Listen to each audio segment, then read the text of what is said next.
ഫ്രണ്ടിനെ കാണാൻ വന്നതാണ്.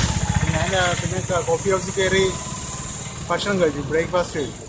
എന്നിട്ട് ഞാനാണെങ്കിൽ ഇത് ഓർത്തില്ല ഇങ്ങനെ ഒരു കാര്യമുണ്ടെന്ന്. 1000 രൂപ കൊടുത്തു.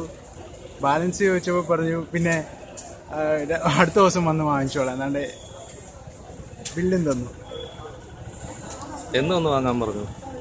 എന്ന് വന്ന് വാങ്ങാൻ? അടുത്ത ദിവസം വന്ന് വാങ്ങാൻ പറഞ്ഞു. ഇതിനകത്ത് നിങ്ങൾക്ക് എന്താ ഉറപ്പ് തിരിച്ചു? ഇതിനകത്ത് മാനേജറുടെ സീലും വെച്ചിട്ടുണ്ട്, ഒപ്പും ഇട്ടിട്ടുണ്ട്. കോഫി ഹൗസിലായതുകൊണ്ട് കുഴപ്പമില്ല. വേറെ കടയിൽ വല്ലതും കയറിയിരുന്നെങ്കിൽ അബദ്ധം പറ്റിപ്പോയി. മെഡിക്കൽ കോളേജിലെ കോഫി ഹൗസിൽ? മെഡിക്കൽ കോളേജിലെ കോഫി. അപ്പൊ ഈ 930 രൂപ ബാലൻസ് അപ്പൊ നിങ്ങളുടെ കയ്യിൽ അതിനു വേണ്ടി കാശ് കയ്യിലുണ്ട്? എന്റെ ഇനി അടുത്ത ഒരു 1000 രൂപ ഇരിക്കുന്നത്. ഇനിയിപ്പോ എങ്ങനെ വീട്ടിൽ പോകുമെന്ന് പറഞ്ഞിരിക്കുക. ഞാൻ വേണ്ടി ചില്ലറ വല്ലതും കിട്ടുമെന്ന് അറിയാൻ ചാല മാർക്കറ്റിൽ വന്നതാ.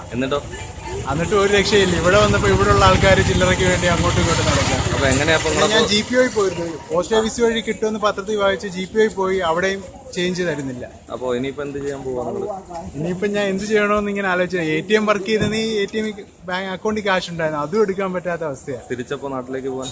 തിരിച്ചപ്പോ അതൊരു ചോദിച്ചിട്ടുണ്ടായിരിക്കും. ഇനിയും ഫ്രണ്ട്സ് ഇവിടെ ഞാൻ ഇവിടെ പഠിച്ചതാണ്. അപ്പം ഇവിടെ ആരെങ്കിലും ഒന്ന് വിളിച്ചു നോക്കണം. അങ്ങനെയുള്ള അവസ്ഥ ഇരിക്കുക.